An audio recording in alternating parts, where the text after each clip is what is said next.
One calm word from Obama shook Trump harder than any debate ever could, and the way Trump unraveled on live TV made the entire country stop and watch. The lights were almost blinding. Rows of cameras pointed toward the stage, red tally lights glowing, ready to beam every content into millions of living rooms across the country. The town hall had been billed as one of the biggest of the year, and you could feel it in the air. People weren't just watching, they were waiting, restless, hungry for a moment that would define the night. President Donald Trump walked onto the stage at a community center auditorium in Columbus, Ohio, chest forward, chin tilted slightly higher than usual. The applause started strong, but it wasn't the thunderous roar he liked. A few people rose to their feet, others clapped from their seats, and some just held their phones up, already recording. The moderator, a veteran journalist named Stephen Radcliffe, sat at the opposite end of the stage, shuffling through cards. He had hosted dozens of these before, but tonight felt different. The country had been rattled by a string of crises: economic instability, rising tension in overseas conflicts, and bitter fights in Congress. People were already tense, and now the nation's two most prominent political figures, one current president, one former, were circling each other without even being in the same room. And then came the moment. Barely 5 minutes in, Radcliffe leaned forward, glasses low on his nose, and asked the question everyone at home had been waiting for. "Mr. President," he said, his voice steady, "earlier this week, former President Barack Obama was asked to give his assessment of your administration's handling of the crisis. He didn't give a long explanation. He just used one word: chaos. What do you say to that?" The word hung in the air like smoke. You could almost hear the audience lean forward in their seats. Trump's jaw shifted. His eyes darted across the crowd, and he let out a sharp breath through his nose. For a split second, his lips pressed together in a thin line, as if he were fighting to hold something back. But that split second passed, and you could see the storm coming. He leaned into the microphone, his voice louder than it needed to be. "Chaos? That's what he said. Obama? Let me tell you something. Nobody has done more for this country than me. Nobody. We were handed a mess, and now they want to call it chaos? Give me a break." His words spilled out fast, his tone already veering off course. Some members of the audience clapped, mostly in the front rows where his supporters sat. But further back, people stayed quiet, their eyes locked on him, not with admiration, but with the kind of attention people give when they're watching someone teeter on the edge. Radcliffe tried to steady the moment. "Mr. President, if I may," but Trump wasn't letting go. "This is typical. The media loves him. They love anything he says. He can say chaos, and suddenly it's a headline. Meanwhile, we're doing incredible things no one thought possible. They don't want to talk about that. They want to talk about one word. One word. Can you believe it?" The rant had begun, and the audience could feel it. People at home felt it too. Twitter notifications buzzed across phones. Clips were already being cut and shared by producers backstage. Obama's single, calm word was being set against Trump's thunderous volley of sentences. The contrast was undeniable. What made it more powerful was that Obama wasn't even in the room. He didn't need to be. His voice had traveled from an interview days before into this hall in Columbus, where it was now shaping the entire conversation. Somewhere in the third row, a young college student whispered to the person beside him, "It's like Obama dropped a match, and Trump's setting the whole house on fire." The person next to him didn't answer. They just nodded slowly, eyes fixed on the stage, as Trump's hands sliced through the air with every angry word. The cameras zoomed in, catching every twitch, every flush of red across his face. The president wasn't answering questions anymore. He was fighting ghosts, Obama's calm, the media's headlines, the audience's silence. And that was only the opening minutes of the town hall. But the real story started long before Trump walked onto that stage. It began with Obama's single word, spoken days earlier, and the way it spread across the country like wildfire. It hadn't come from a speech. It hadn't been shouted from a podium or posted in a long, angry thread online. It came in the middle of a calm, measured interview. Barack Obama was seated on a worn leather chair inside a modest studio in Phoenix, Arizona, speaking with a local news anchor about leadership, responsibility, and the challenges of governing through crisis. The anchor, a woman named Julia Reyes, had been walking him through a series of questions about global instability and domestic unrest when she asked, If you had to describe the current administration in one word, what would it be? Obama didn't rush. He leaned back slightly, his hands folded in his lap. He let the silence stretch for a moment, almost as if he wanted the audience to think alongside him. And then, in that even, deliberate tone that had carried him through countless addresses to the nation, he said, chaos. That was it. One word, no further explanation. Julia blinked. The silence after his answer lasted longer than the pause before it. It wasn't awkward, it was heavy, like something profound had just been dropped on the table. She tried to prod him. Could you elaborate on that? But Obama only gave a small smile, that familiar half-smile that people remembered from his presidency, and replied, I think the American people know what I mean. The clip aired that same evening on a regional broadcast, but within hours, it had traveled far beyond Arizona. A young producer clipped it and uploaded it to Twitter. That post exploded, gaining 500,000 views in less than 3 hours. Then CNN picked it up, followed by MSNBC. Within a day, late-night hosts in Los Angeles and New York were replaying it, each building monologues around that single word. Jimmy Fallon made a joke about how one word from Obama got more attention than 2 hours of Trump's speeches. Stephen Colbert leaned into the irony. Obama speaks for 10 seconds and Trump spends 10 minutes yelling about it. Even conservative commentators couldn't ignore it. Some tried to dismiss it as cheap wordplay, while others admitted grudgingly that it had struck a nerve. But it wasn't just pundits. Ordinary people latched onto it. On Instagram, a teacher from Des Moines posted a photo of her chaotic, paper-strewn classroom with the caption, "My students after recess, Obama was right." On TikTok, teenagers cut together clips of Trump shouting during press conferences, interlaced with the word chaos in bold white letters. Memes, GIFs, and parody videos multiplied by the hour. It was the simplicity that gave it power. In a nation tired of long speeches and endless debates, Obama had boiled his critique down to one word that everybody understood. It didn't need explanation, because people could fill in their own examples. The mixed messages during crises, the revolving door of staff in the White House, the midnight tweets that sent markets tumbling. Whether you supported Trump or not, you knew what Obama was pointing to. Inside the White House, aides took notice almost immediately. By the second day, advisors were circulating reports showing the word dominating headlines across platforms. Cable news panels had split screens. Obama's calm face on one side, bold letters spelling chaos on the other. Every outlet was milking it. One staffer privately admitted to a colleague, "It's like he branded us with it." Trump, of course, didn't take it quietly. According to insiders, when the clip was shown to him on Air Force One, he slammed his hand on the armrest and shouted, "One word! That's all he has! Chaos? Pathetic!" But the frustration was written on his face. He knew, deep down, that one word had done more damage than an hour-long speech ever could. Back in Phoenix, Julia Reyes gave another interview about her sit-down with Obama. She confessed she hadn't expected that answer, and she'd been surprised by how quickly it took off. It felt like a moment where less really was more, she explained. He didn't lecture, he didn't rant. He just trusted people to connect the dots. And connect the dots they did. By the time the town hall in Columbus was announced, Obama's word had become a constant drumbeat. Protest signs carried it. Editorial cartoons printed it. Even bumper stickers appeared overnight with big block letters spelling chaos across them. It was no longer just a comment, it had become a rallying cry. So when Stephen Radcliffe brought up that word during the town hall, he wasn't just quoting Obama. He was channeling everything that had built up in the days since.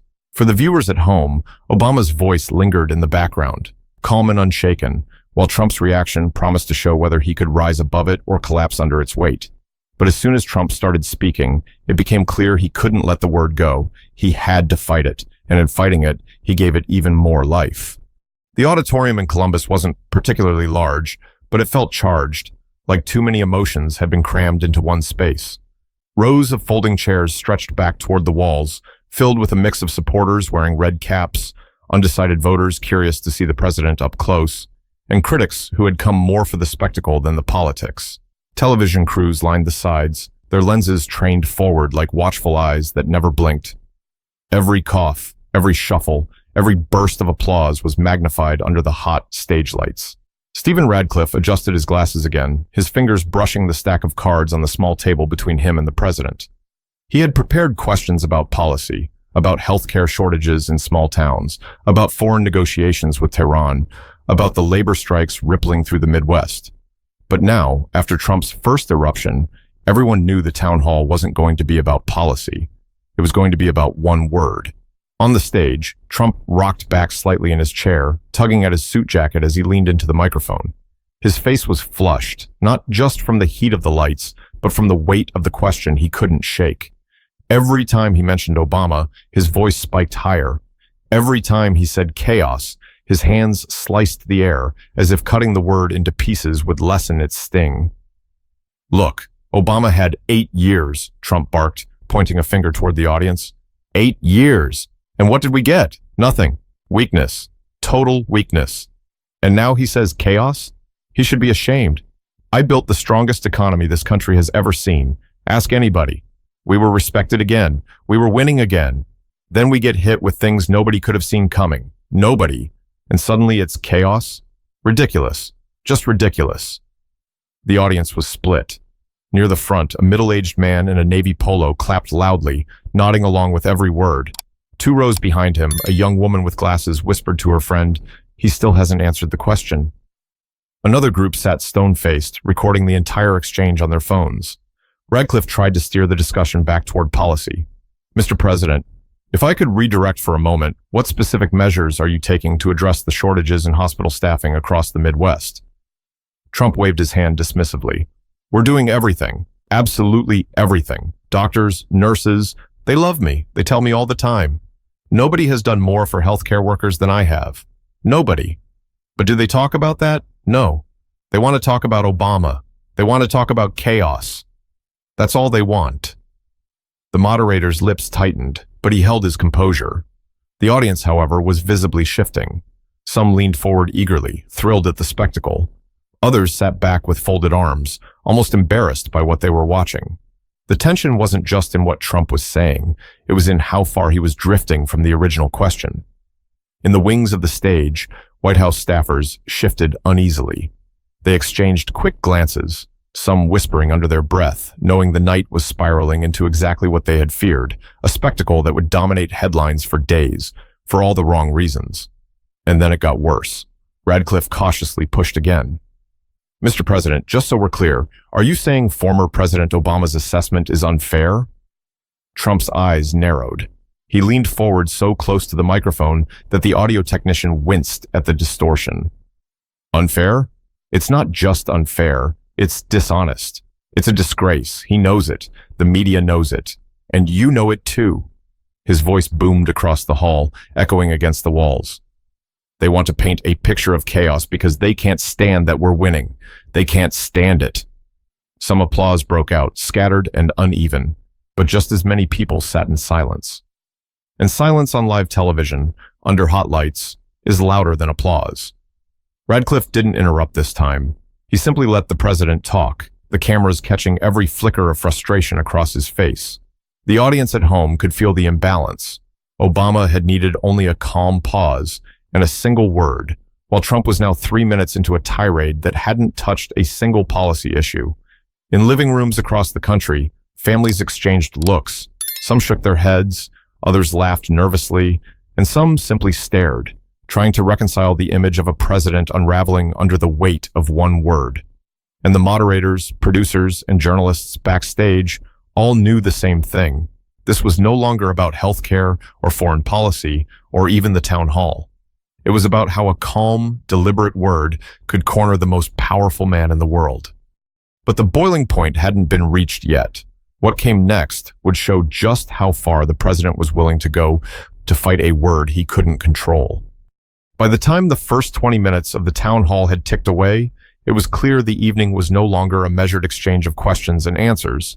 The auditorium had turned into an arena, with every sentence swinging like a punch and every pause feeling like a chance for someone to strike back. Trump leaned into his chair, but there was no sense of relaxation. His posture was tight, his gestures sharper than usual, and his voice carried the kind of force that made even the back rows feel like they were being shouted at. His tone wasn't polished for persuasion anymore. It was fueled by frustration, ready to knock down whatever target he could grab. "You know what this is?" he snapped, pointing toward the cameras in the back. This is the media doing what they always do. They take Obama, they treat him like he's perfect. He says one word, chaos, and suddenly it's like gospel. But when I build the strongest economy, when I secure our borders, when I keep us safe, they ignore it. They don't want to hear it. They never want to give me credit. His words echoed through the hall. Supporters in the front rows jumped in with cheers, but the middle sections grew restless. A woman in her 60s, clutching a folded program in her lap, muttered to her husband, "He still hasn't said what he's going to do, just keeps talking about Obama." Her husband gave a low grunt, not taking his eyes off the stage. Radcliffe, still composed, tried once more to reframe the conversation. "Mr. President, people watching tonight are looking for reassurance. They want to know what specific steps are being taken to guide the country out of its current difficulties." Trump cut him off. "Specific steps? We're taking all the steps, the best steps. Everybody says so. The governors, the mayors, they call me all the time. They thank me. But you won't report that, will you? Because you're too busy asking me about Obama. Always Obama. It's like you people can't get over him." He wasn't finished. He leaned forward, voice rising as though speaking not to Radcliffe but directly to Obama, as if his predecessor were sitting just a few feet away. "You want to say chaos? You left us with chaos. Weak foreign policy, terrible trade deals, broken healthcare. I fixed it. I cleaned up the mess. But no, he gets to sit on TV, say one word, and I'm supposed to answer for it. It's pathetic." The outburst drew a mix of reactions. Some in the crowd clapped again, desperate to show support. Others sat frozen, their expressions caught between discomfort and disbelief. And still others held up their phones, silently capturing footage that would soon flood timelines and group chats across the country. The moderator opened his mouth, but Trump plowed ahead. "I'll tell you what chaos looks like. It's 8 years of Obama doing nothing for this country. That's chaos. People couldn't afford their bills. The world didn't respect us.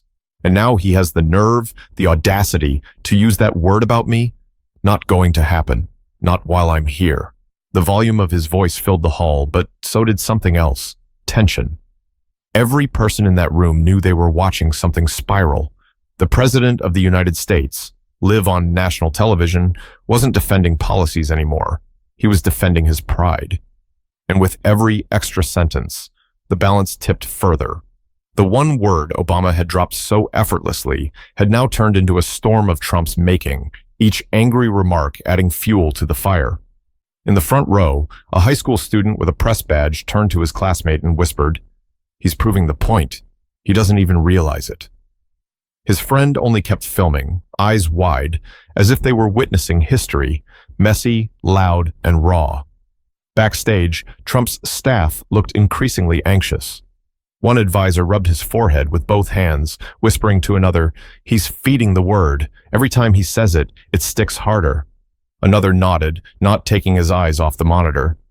They all knew they couldn't stop him now. Not here, not in front of the cameras. Meanwhile, in living rooms across America, families were watching with different emotions. Some shouted at their screens, defending him. Others sat in quiet shock, their faith in his ability to lead shaken by the sight of a president unraveling in real time. Radcliffe let the rant run its course before speaking again, his tone deliberately calm. "Mr. President, for the sake of the viewers at home, let me ask again. What would you say to the people who are genuinely afraid right now? Afraid of losing their jobs, their savings, their future?" Trump exhaled sharply, shaking his head. "I'd say they should be thankful they have me instead of him. Because if Obama were in charge, there wouldn't be a future to be afraid of." The words landed heavy, not reassuring, not steadying, just combative. And in that moment, the line between leadership and anger blurred. The town hall wasn't just a political event anymore. It was a stage where composure and chaos were colliding, and only one of those would linger in people's minds after the cameras stopped rolling. But before the night was over, the reaction from the crowd itself would make the cracks in Trump's approach even more obvious. The town hall had become less a Q&A and more a test of endurance. How long the president could rail against a single word before the room itself started reacting. And react it did. The divide wasn't subtle anymore.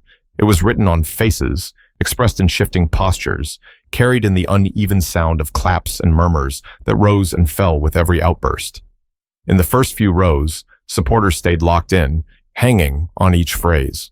A man in a red windbreaker clapped so loudly that his palms turned pink, shouting, "That's right," whenever Trump landed on an attack against Obama. A woman next to him waved a small American flag from her purse, her smile unwavering. These were people who had come to cheer, and they weren't going to let the mood falter. But deeper into the crowd, the atmosphere shifted. A cluster of college students near the center looked at one another, eyebrows raised, whispering comments that turned into muffled laughter. One of them, recording with his phone, whispered just loud enough for the mic to catch, "This is why that word sticks, because he's proving it right now." His friend smirked, shaking her head as she typed rapidly, already preparing a caption for the video clip. Older attendees sat differently, less amused, more disheartened. A retired factory worker in his late 60s leaned on his cane, muttering, "This isn't what I came to hear." His wife adjusted her glasses, her face pale with something that looked like disappointment more than anger. They had wanted reassurance about pensions, healthcare, and stability. Instead, they got a tirade that felt more personal than presidential. And then there were those who simply watched in silence, not clapping, not frowning, just recording. Their phones glowed like small lanterns across the hall, each capturing a slice of history they could share instantly with the world. Trump, however, only seemed to see the supportive pockets. Every cheer made him lean in harder, every scattered clap reinforcing his momentum. "You hear that?" he shouted, gesturing toward the applauding section. "That's real America right there. They get it. They know we're not in chaos. We're fixing chaos. We're winning." The moment drew cheers from the faithful, but groans and quiet sighs rippled elsewhere. Radcliffe, watching closely, recognized the shift. This wasn't a united audience anymore. It was two audiences sharing one space, reacting to the same words in completely different ways. A particularly tense moment came when a woman stood up from the middle rows. She was in her 40s, dressed in a plain gray sweater, holding her phone steady as she spoke. "Mr. President," she called out, her voice firm but not loud, "I'm not here for Obama. I'm here to hear what you're going to do about my husband being out of work. Can you answer that without talking about him?" The room stiffened. For a second, even Trump seemed caught off guard, but his reply came quickly, sharper than it needed to be. "We're creating jobs. We're bringing factories back. Nobody's done more for jobs than me. If your husband doesn't have work, blame the Democrats. They're the ones blocking everything." Gasps echoed across the hall, not because of what he said, but how he said it, dismissing a woman who had asked a personal, vulnerable question. The supporters clapped again, but quieter this time, their confidence shaken by the visible discomfort around them. Radcliffe seized the pause. "Let's take a breath here," he said carefully, "because many people in this room share her concern. The issue is jobs, Mr. President. What concrete steps?" But Trump cut him off again. "We've already taken them. We've done more than any administration in history. Everyone knows it. The numbers don't lie. And yet, all we hear about is one word from a failed president. That's all you people care about." A groan rippled from the back rows, a sound of frustration that cameras picked up clearly. Someone muttered, "There he goes again." Others exchanged looks that said more than words could. This wasn't leadership, it was grievance. By this point, the audience wasn't just split between support and criticism. It was split between those who still believed they were watching strength and those who realized they were watching fragility disguised as power. The word chaos had stopped being just a label from Obama. It had become the lens through which everyone in that room and everyone watching at home interpreted what they were seeing. Radcliffe straightened his cards, his face calm, though his pulse quickened. He knew the story wasn't just what Trump said. It was how the people responded to him. And right now, the response was fracturing into two very different Americas under one roof. But while the crowd was processing the spectacle in real time, the outside world was already preparing to amplify every second, because in the age of instant sharing, what happened in that room wouldn't stay in that room. The moment the town hall shifted from awkward to explosive, producers behind the stage were already cutting clips. That's how fast the cycle moved now, seconds, not hours. Before Trump had even finished his rant about Obama, television control rooms in New York, Los Angeles, and Dallas were queuing the footage, lining it up for the late-night broadcasts. The first wave hit Twitter. Journalists posted 30-second snippets. Trump jabbing his finger at the crowd, his face red, his voice raised, spitting out words like pathetic and disgrace. Each clip paired with the same caption. Obama said, chaos. Trump responded like this. It didn't take long for the word to start trending again, this time with fresh context. Cable networks piled on. CNN broke from its panel to air the segment live. Anchors speaking over B-roll of Trump. This is the president's response to one word, chaos. MSNBC replayed it 3 times in less than an hour, with split screens showing Obama's calm delivery in Phoenix against Trump's fiery outburst in Columbus. Even Fox News covered it, though with a different angle. Hosts framing it as the president defending himself against unfair attacks. And then came the avalanche on social media. TikTok users stitched together quick edits, Obama saying chaos followed immediately by Trump yelling, repeating the sequence for comedic effect. Instagram Reels used dramatic music, cutting between Trump's rant and the audience's divided faces. Memes flooded Facebook groups, Obama sitting quietly with chaos in bold letters above him, next to screenshots of Trump pointing and shouting. Within 3 hours, hashtags like #ChaosTownHall and #OneWordChallenge trended across platforms. People began posting their own one-word answers to describe the administration. Some said confusion. Others said anger. A few leaned into humor, offering words like loud or messy. It was everywhere, unavoidable, seeping into feeds whether you followed politics or not. At the same time, traditional media seized on the narrative. The Washington Post ran a breaking headline online. Obama's chaos remark rattles Trump at Columbus Town Hall. The New York Times posted an op-ed before midnight. The power of one word versus the weakness of many. USA. Today's headline was blunt. Town Hall erupts. Trump loses his cool over Obama's critique. Even late-night shows, taping only hours after the event, rewrote their opening monologues. Stephen Colbert opened with a smirk. Obama used one word, Trump used all the words, and somehow lost the argument. Jimmy Kimmel leaned into satire, replaying the rant with a laugh track laid over it. Audiences roared, but it wasn't just comedians. Analysts joined the frenzy. On MSNBC, former strategists shook their heads, saying the president had played right into Obama's hands. He doesn't realize that reacting like this proves the point, one said. On CNN, a panelist added, it's not the word, it's the reaction. And his reaction tells us everything we need to know. Meanwhile, in living rooms across America, ordinary people were having the same conversations. In Phoenix, a group of college students crowded around a laptop, replaying the moment again and again, laughing nervously at the contrast. In St. Louis, a retired teacher sighed as she watched the coverage, muttering, that word's going to follow him for months. In Dallas, a small business owner shook his head, texting a friend, I wanted answers about taxes. Instead, I got a meltdown. For Trump's most loyal supporters, the frenzy only hardened their defenses. Conservative talk radio hosts dismissed the coverage as a coordinated attack. Facebook groups filled with posts claiming the media was twisting the story, insisting the president was right to fight back. But even within those circles, a quiet unease, though not spoken aloud, began to creep in. Was this really the message that would win over undecided voters? Back in Columbus, the town hall wrapped up awkwardly. Radcliffe thanked the audience, his voice professional but drained. The applause was uneven, more scattered than unified. As Trump exited the stage, cameras caught him shaking his head, muttering to aides, still visibly angry. By dawn the next morning, every major newspaper had run with the story. Every network had broadcast the footage. Every platform was saturated with memes, jokes, analysis, and arguments. Obama's calm word had won the day, not because of what it was, but because of how Trump had answered it. And the most damaging part? Nobody was talking about the actual questions asked at the town hall: jobs, healthcare, foreign policy. Those issues had been buried under a landslide of coverage about one thing: a president unraveling over a single word. But while the media was shaping the narrative for the nation, ordinary Americans were shaping it in their own way, with conversations, arguments, and reflections that revealed just how deeply the moment had struck Kiev. The morning after the town hall, the story wasn't confined to television or Twitter. It had seeped into daily life.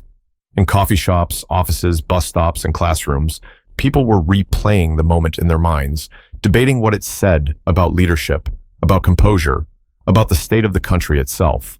In Phoenix, at a small cafe not far from the studio where Obama had given his original interview, Julia Reyes sipped her coffee and scrolled through her phone. She hadn't expected her question to Obama to spark a national firestorm. Now every outlet wanted to talk to her, to ask how she felt about being the one who set the stage for that single word. A man sitting 2 tables over leaned toward his friend, whispering just loud enough. She's the one who asked him. Crazy how one word from her interview rattled the president like that. Julia glanced up, offered a polite smile, and went back to her phone. She didn't need to say anything. Everyone was already filling in the story around her. Hundreds of miles away in Detroit, a group of auto workers gathered outside a factory gate before their shift. The plant had been struggling, layoffs looming over their heads like storm clouds. A worker named Calvin Daniels, still in his grease-stained jacket, shook his head as he spoke to the group. I turned on the town hall to hear about jobs. That's it. That's all I wanted. Jobs. Instead, I watched him yell about Obama for half an hour. Chaos? He's proving the guy right. His friend, a younger worker named Lewis, disagreed. Nah, man, he's fighting back. You can't just let somebody call you out like that. You gotta show you're strong. The group murmured back and forth, a split echoing the same divide seen in Columbus. In Dallas, a retired nurse named Janine sat with her daughter watching the coverage replayed on cable news. She leaned forward, her voice low. You know what worries me? If a word can throw him off like that, what happens when it's not a word? What happens when it's a real crisis? Her daughter nodded, silent, scrolling through comments online where strangers debated the same question. And in smaller, less obvious places, the moment was just as present. A barber shop in Pittsburgh buzzed with chatter as customers waited for trims. One man in the chair laughed as he replayed a meme on his phone, showing Obama calmly sipping water after saying chaos, while Trump's image flashed red behind him. Another man sitting nearby shook his head. Y'all laugh, but this ain't funny. This is the president. He's supposed to be answering for us, not fighting ghosts. Even high schools couldn't escape it. In Sacramento, a government studies class streamed part of the town hall as part of a lesson. Students leaned on their desks, whispering, some chuckling, others frowning. A 16-year-old girl raised her hand and said, "It's weird how Obama didn't even have to be there. He just dropped one word and walked away, and it was like he already won." Her teacher, a man who had lived through 6 presidential administrations, gave a tired smile. That's the power of composure. Sometimes, silence speaks louder than noise. What stood out most in these conversations wasn't just the split in opinion, it was how personal it felt to people. Some viewed Trump's rant as strength, a refusal to back down from criticism. Others saw it as weakness, a leader undone by a single word. But whichever side people fell on, nobody was indifferent. It was in their voices, their eyes, the way they replayed the footage for friends and coworkers. And through it all, Obama remained silent. No follow-up interview, no tweet, no statement. His quiet absence spoke volumes, amplifying the contrast even more. The more Trump raged, the more Obama's restraint stood out. By Friday, polls reflected the ripple effect. A national survey released by Quinnipiac asked voters to describe Trump's leadership in one word. The top answer, overwhelmingly, was the same word Obama had used, chaos.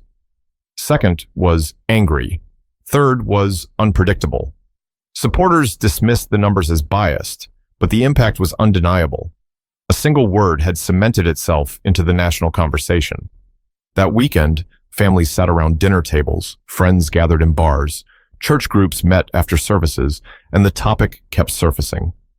A father in Minneapolis asked his teenage son what he thought of the moment.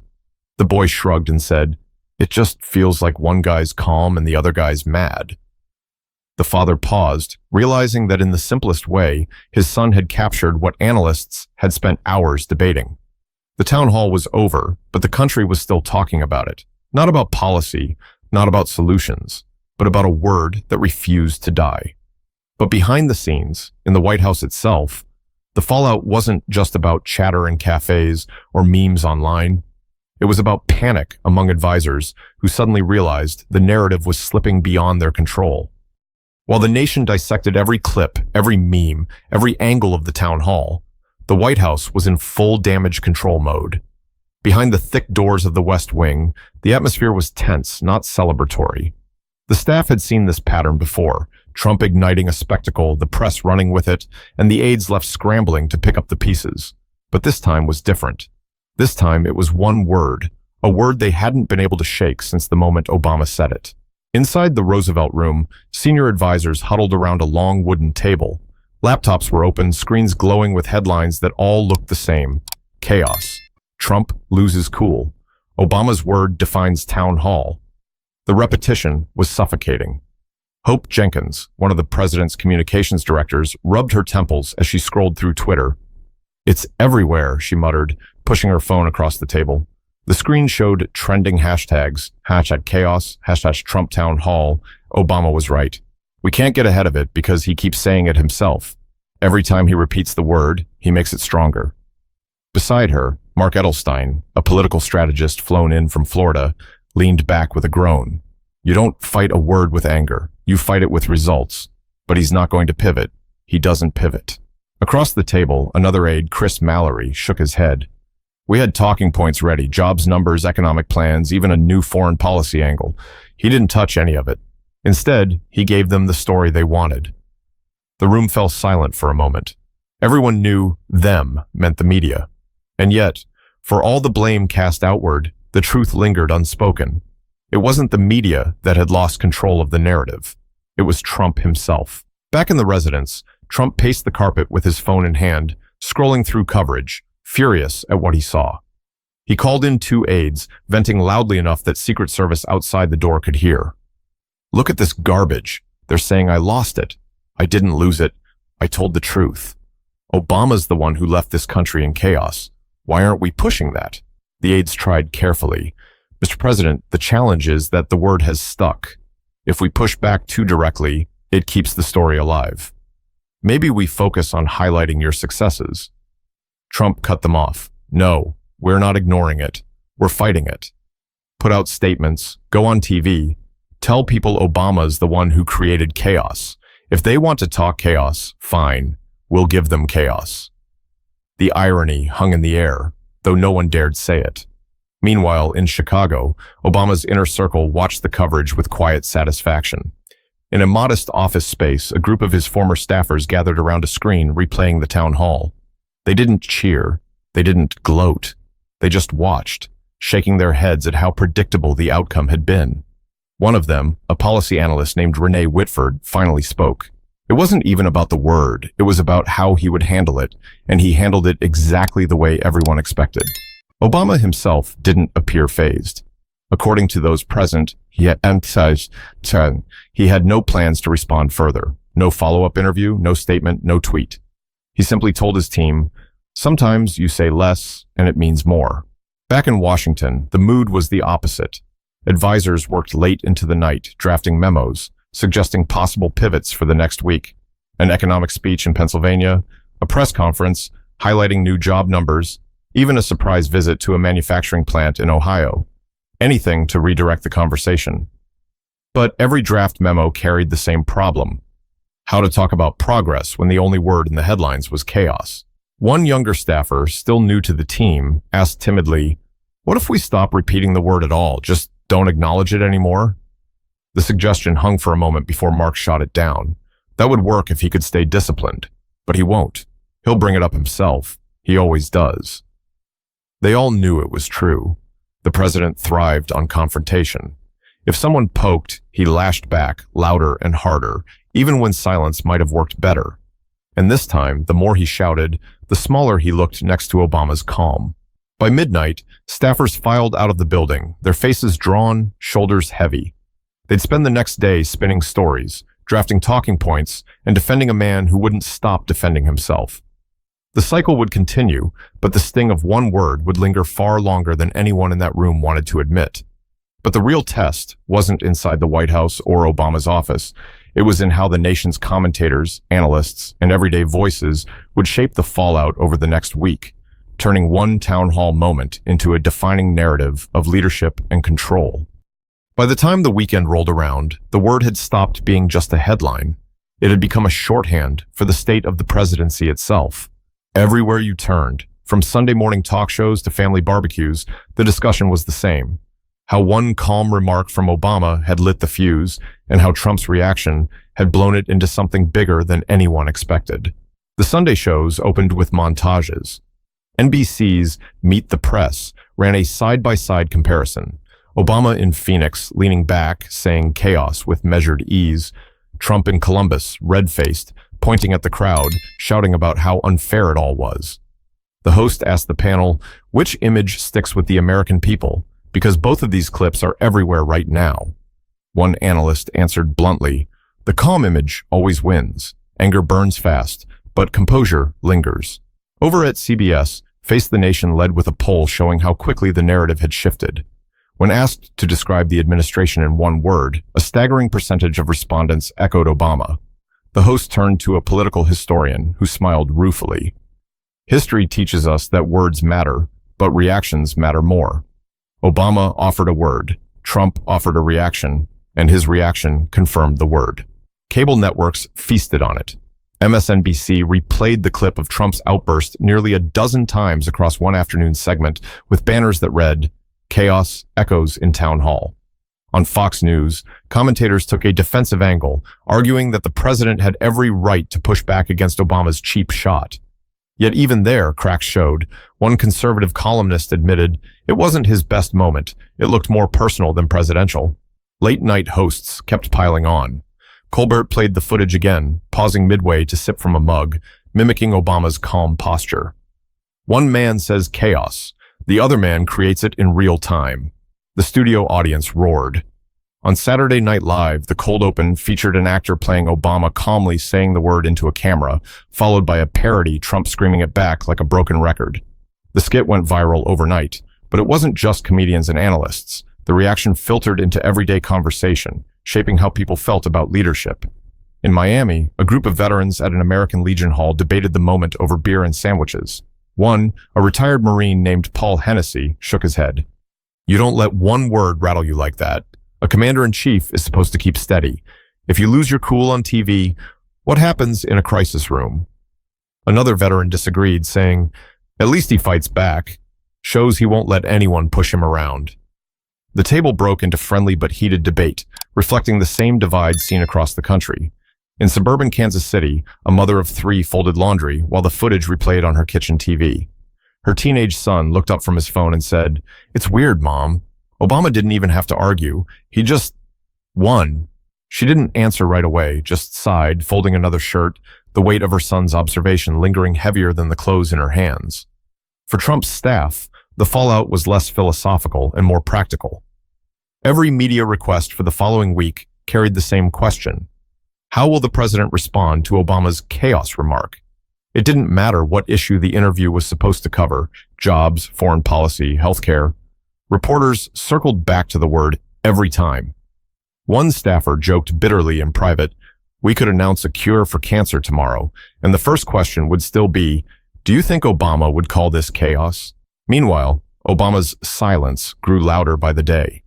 He didn't release a statement, didn't appear on another show, didn't even post a tweet.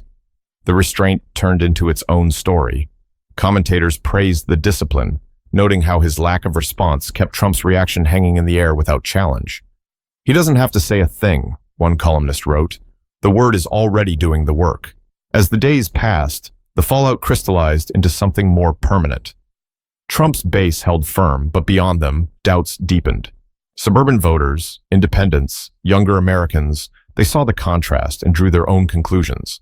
A president who couldn't withstand a word wasn't a picture of strength. And just like that, chaos wasn't just a description anymore. It had become a brand, stamped across headlines, jokes, polls, and conversations. And no amount of shouting could erase it. But the real lesson wasn't about Obama or Trump alone. It was about the power of restraint, the weight of words, and the way composure can outlast noise. In the days and weeks that followed, the Columbus Town Hall settled into history not as a debate on policy, but as a masterclass in contrast. On one side stood Barack Obama, measured, composed, and deliberate, speaking a single word in Phoenix that landed like a quiet drumbeat across the country.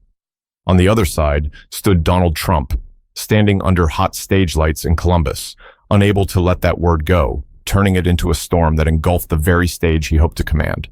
The story became less about what was said and more about what was revealed. Leadership, Americans realized, isn't always about volume or bravado. Sometimes it's about control, control of tone, control of reaction, control of the narrative itself. Obama's words showed discipline. Trump's reaction showed volatility. And when placed side by side, the difference was striking enough to lodge itself in the nation's memory. For many, the lesson was simple. Words carry weight, but it's how you respond to them that defines you. Parents use the moment as a teaching tool, telling their kids, see, sometimes you don't need to argue. Sometimes staying calm makes the other person show who they really are. Teachers echoed the same thought in classrooms, pointing out how restraint can disarm anger. Even in workplaces, conversations circled back to the town hall as an example of how not to handle criticism. But the meaning ran deeper than just politics. The moment raised questions about composure in everyday life. How often do we let someone else's words control our emotions? How often do we waste energy fighting shadows when silence might serve us better? Watching a president unravel on live television reminded people that anger rarely convinces, and noise rarely wins the long game. For Trump, the fallout was more than just embarrassing. It was costly. Poll numbers wobbled in key swing states, late-night comedians sharpened their material, and critics found new ammunition. But the most damaging part wasn't external. It was internal. Advisors grew increasingly wary of his inability to stay disciplined, knowing every future town hall, every rally, every interview might become another stage for frustration instead of focus. Obama, meanwhile, didn't have to say another word. His silence became its own statement, proof that sometimes the greatest strength lies in letting others reveal themselves. The less he spoke, the more powerful that one word became. By refusing to engage, he allowed the contrast to grow sharper, forcing Americans to ask, which image feels steadier in a time of crisis? The calm man who says little, or the loud man who says everything? The moral was clear to anyone willing to see it. True strength isn't found in shouting down your critics. It's found in showing you don't need to. Real authority doesn't come from drowning out others. It comes from knowing when less is more. And maybe that was why the story stuck. Because in that one word, and in that one night, Americans weren't just seeing a battle between two presidents. They were seeing a mirror held up to themselves. They were seeing the choice between anger and patience, between noise and clarity, between chaos and composure. So, as the weeks moved forward, the lesson lingered. Some forgot the details of the town hall, some forgot the moderator's name or the exact questions asked, but almost nobody forgot the contrast. They remembered Obama's calm. They remembered Trump's fury. They remembered the word that captured it all. In the end, history rarely remembers every speech, every rally, every interview. But it does remember the moments that define character. And for millions of people, that night in Columbus was one of those moments. Because leadership isn't measured by how loud you can shout. It's measured by how steady you can remain when someone else tries to shake you. And for anyone watching, that was the life lesson worth carrying forward. If you found this story thought-provoking, remember to subscribe. More stories like this are on the way. Stories that don't just recount events, but reveal the lessons behind them.